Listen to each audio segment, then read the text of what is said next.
All right, welcome to another update of Isle of Trials, our play-to-earn MMO based on the Dynamo Coin blockchain.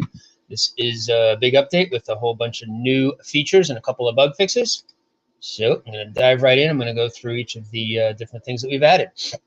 So the first financial thing that we've added is a limitation on the sale of the number of coins.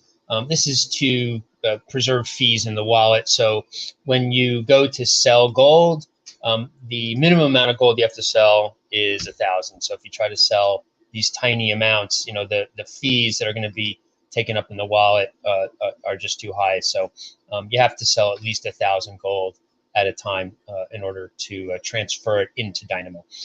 Also coming up will be daily withdrawal limits on sending out Dynamo. So when you do send Dynamo to some other wallet, there'll be some daily maximums of how much you can withdraw, and then those daily maximums will be able to be increased based on assets that you hold or other sort of perks, maybe based on character level, things like that. But it'll be tied to people spending time in the game and user engagement, perhaps hours played, stuff like that. So that's an upcoming change in the next few days. So in terms of the new usability thing, so I am this is just a prototype sort of proof of concept thing right now, but I am going to be introducing player housing. So this is a sample of one of the player houses that we'll have. You'll be able to buy the house, which means that you'll be the only person who can go inside, although we may have some other kind of permission thing where you can grant permission for other people to go inside. There'll be things like additional storage.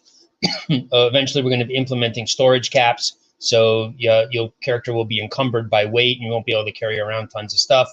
And so that'll necessitate some kind of storage.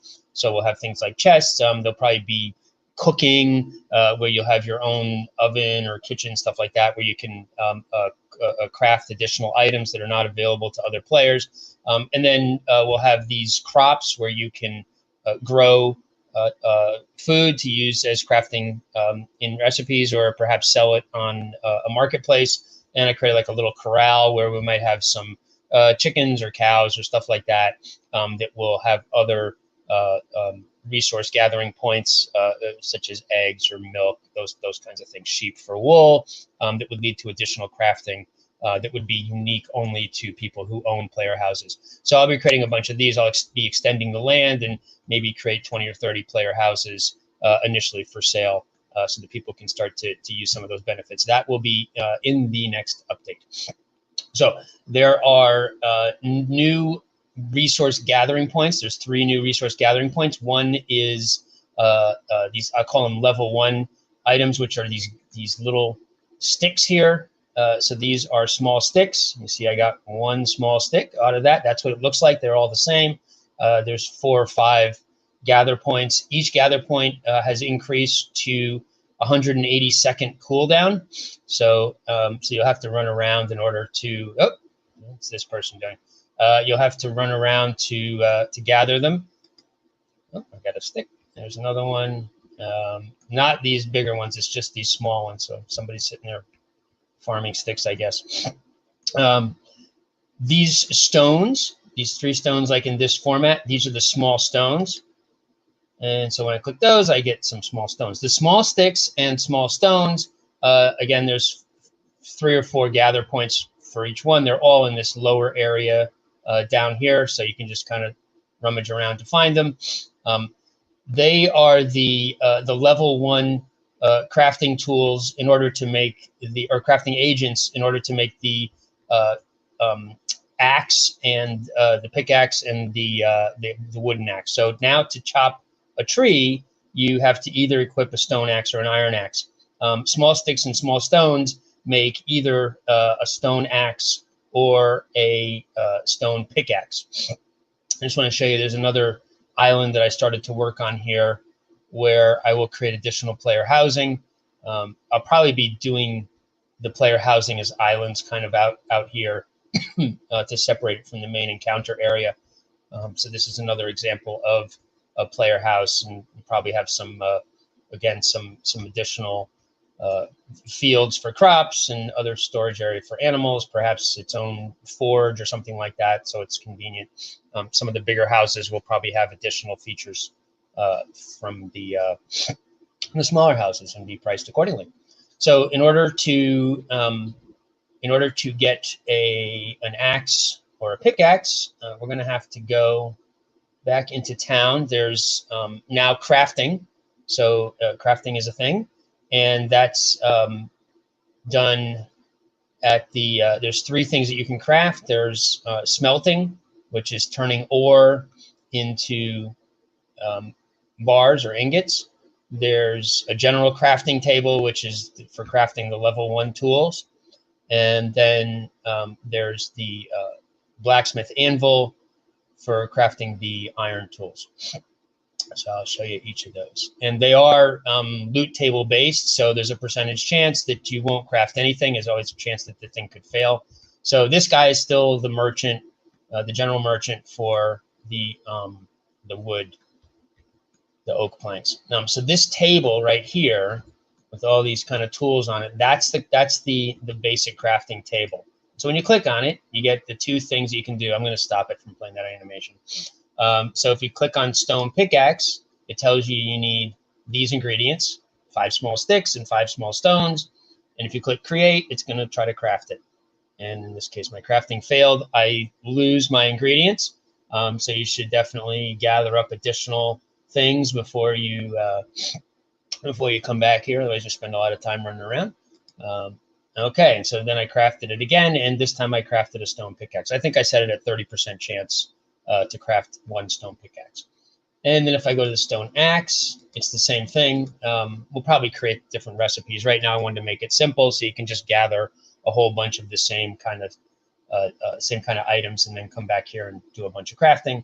So stone axe, create, and I got lucky, and both times it succeeded. So to close the windows, you just press escape like that.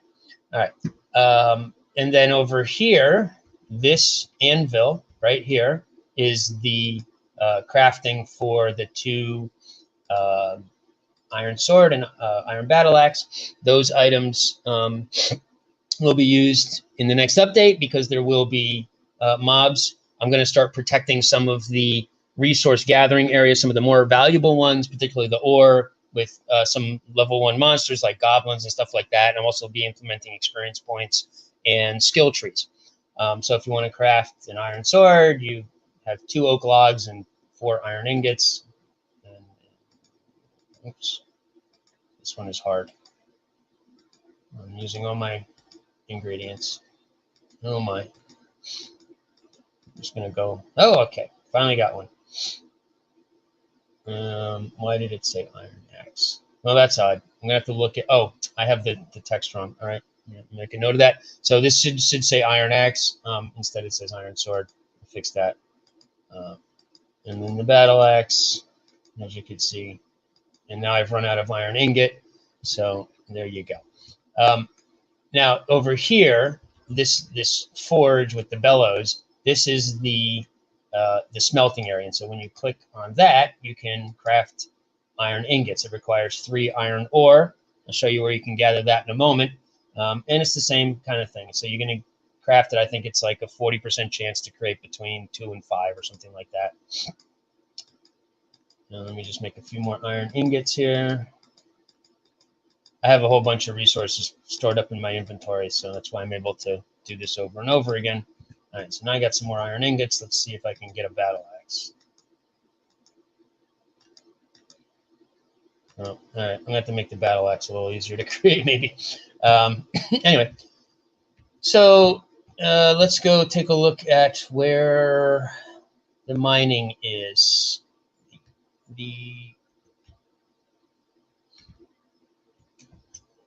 Whoops.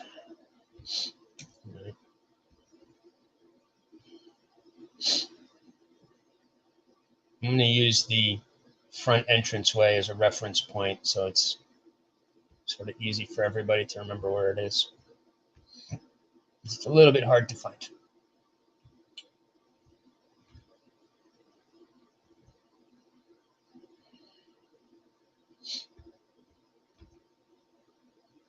So if you start from this pond and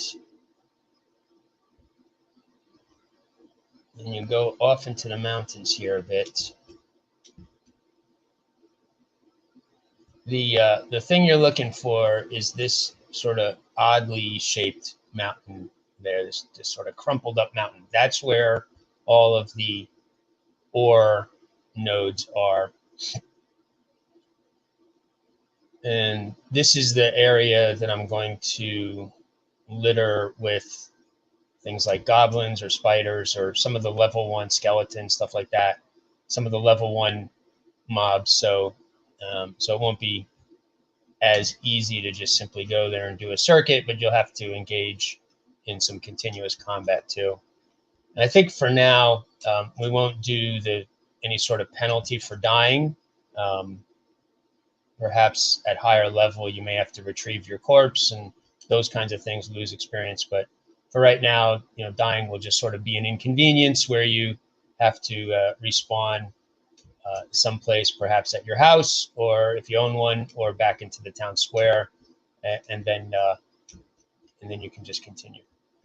All right, so sorry, there's the oddly shaped mountain. I went a little past it, and you can see one of the ore nodes right there. So it looks kind of like this little green rock-looking thing. And so that's what you're looking for.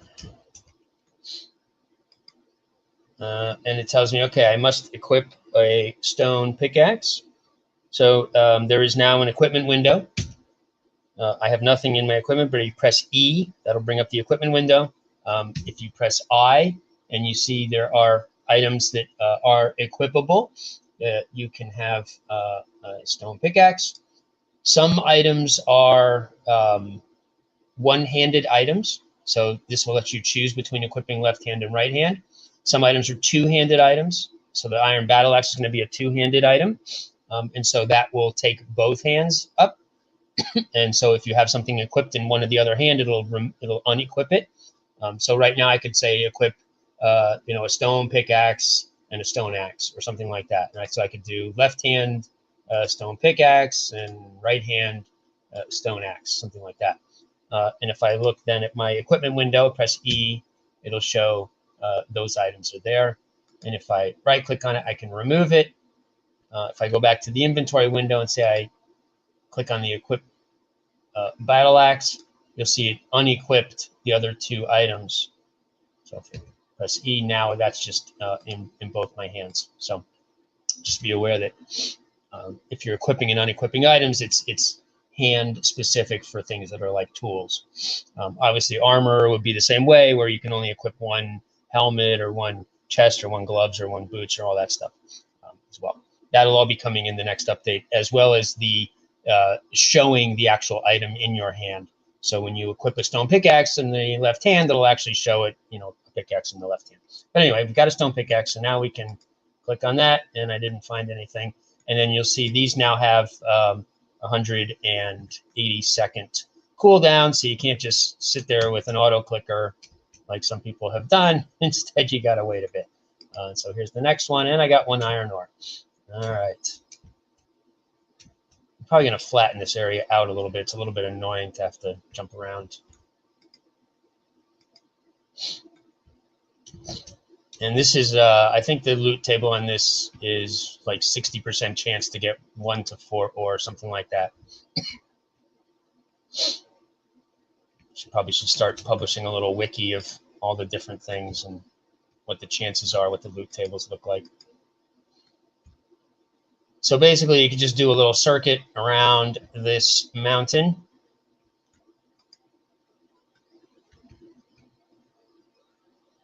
But as I said, I'm going to start to put some encounters here as well. So, and that's it. And then I can loop back around again and start over. Yeah, definitely need to flatten this earth out a little bit. No, 105 seconds. All right, we may have to add a few more nodes out here so that you can fully use the 180 seconds. All right. So that's about it for the update. We got crafting, we got equipment, we got some prerequisites for chopping and mining the higher level items. Yeah, that's about it. So let me know if you have any questions. Join our Discord. Check it out. We'll have some more updates posted later tonight, and in a couple of days, a new binary will be released with lots of fun new things to do. All right. Thanks for watching.